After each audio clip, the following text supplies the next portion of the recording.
Europe 1 matin. Il est 7h12 sur Europe 1. Dimitri Pavlenko, vous recevez ce matin la professeure de lycée Carole Zerbib. Bonjour Carole Zerbib. Bonjour. Bienvenue sur Europe 1. Vous êtes la proviseure du lycée professionnel Vauquelin dans le 13e arrondissement de Paris. Vous co-dirigez aussi l'observatoire de la laïcité du SNPDEN UNSA, le syndicat des personnels de direction de l'éducation nationale. Ce lundi, donc, une minute de silence est organisée dans les collèges et lycées de tout le pays à la mémoire de Dominique Bernard et Samuel Paty, assassinés par des islamistes parce que professeurs. Comment va se dérouler cet hommage à leur mémoire dans votre établissement aujourd'hui, Carole Zerbib? Alors moi j'ai choisi, après avoir réfléchi avec les équipes pédagogiques et l'équipe de direction, de faire un hommage collectif en plusieurs vagues et de l'organiser pour les élèves et pour les personnels qui le souhaitent, avec un petit discours que je ferai, rappelant les faits, rappelant ce que vous venez de dire, que ces deux enseignants ont été assassinés par des terroristes pour ce qu'ils représentaient, pour ce qu'ils enseignaient, et que c'est bien une atteinte de l'école de la République. C'est bien cela qu'on a voulu atteindre à travers cet assassinat. Et puis j'ai proposé la lecture de textes de Jean Jaurès sur la laïcité. Les élèves vont lire ces textes et puis ensuite nous ferons la minute de silence.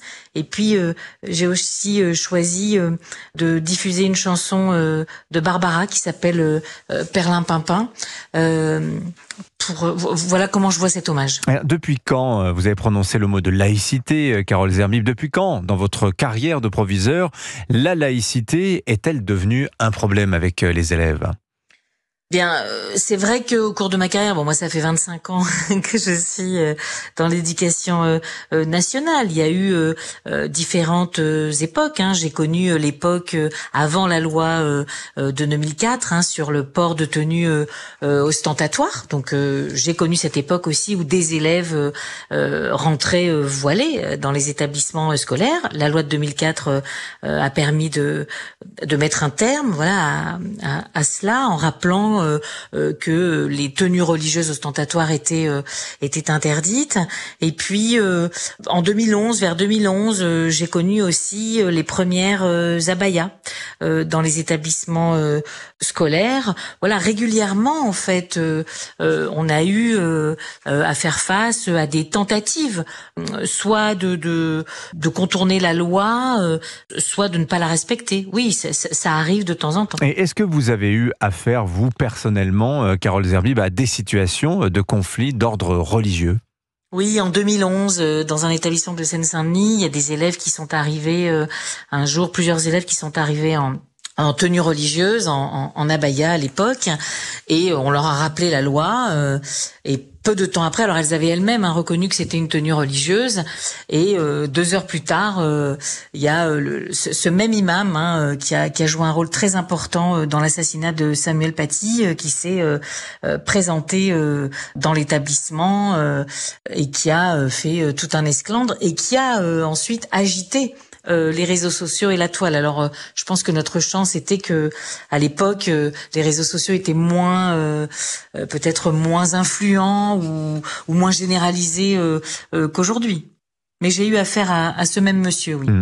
Alors, le monsieur en question, c'est l'imam de la mosquée de Pantin, Ibrahim Doucouré, qui avait été formé au Yémen. Sa mosquée a depuis été fermée. Alors, Samuel Paty, Dominique Bernard, depuis leurs assassinats, Carole Zerbib, diriez-vous que les choses ont changé, positivement en tout cas, dans l'éducation nationale? Oui, pendant un moment, les affaires ont été un petit peu mises sous le tapis, ou en tout cas, on n'a pas vraiment pris la mesure, l'institution n'avait pas vraiment pris la mesure de l'ampleur ou de ces atteintes à la laïcité. Aujourd'hui, on le voit bien avec les réponses immédiates de l'institution, des ministres qui se sont de l'éducation nationale qui se sont succédés.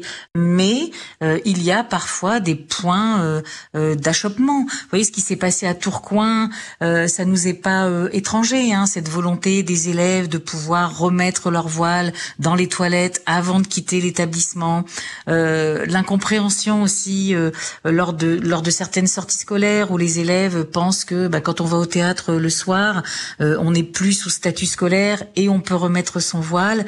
Voilà, ça, ce sont des points d'achoppement que nous avons régulièrement. Alors, c'est pas forcément de la provocation, hein, de la part des élèves. Parfois, la foi est plus forte que la loi, oui, pour elle. La foi plus forte que la loi, c'est une phrase quand même importante que vous dites, Carole Zerbib. Dernière question, je voudrais vous faire réagir à une phrase prononcée par Isabelle Bernard dans un entretien qu'elle accorde au journal Le Monde ces jours-ci.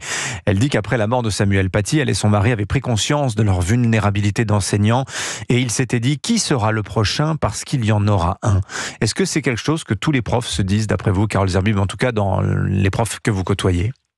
Alors évidemment, on espère que non. À chaque fois, on espère que plus jamais ça n'arrivera. Mais il est vrai que depuis ces 2 assassinats, il y a une prise de conscience que l'école, que les enseignants peuvent être une cible. Et ça, effectivement, on ressent ce sentiment d'inquiétude, de peur, parfois, qu'on ne connaissait pas avant. C'est-à-dire qu'un enseignant aujourd'hui peut se dire, si j'explique mal une notion ou si les élèves comprennent mal une notion un peu délicate, il peut y avoir une réaction complètement démesurée. Oui, je pense que maintenant nous avons tous cela à l'esprit. On peut pas balayer cela d'un revers de la main et banaliser. Nous avons effectivement maintenant tous à l'esprit que l'école et les enseignants sont une cible. Merci Carole Zerbib. Je rappelle que vous êtes proviseur du lycée Vauquelin dans le 13e arrondissement de Paris et vous co-dirigez l'Observatoire de la laïcité du syndicat des personnels de direction de l'éducation nationale. Bonne journée à vous.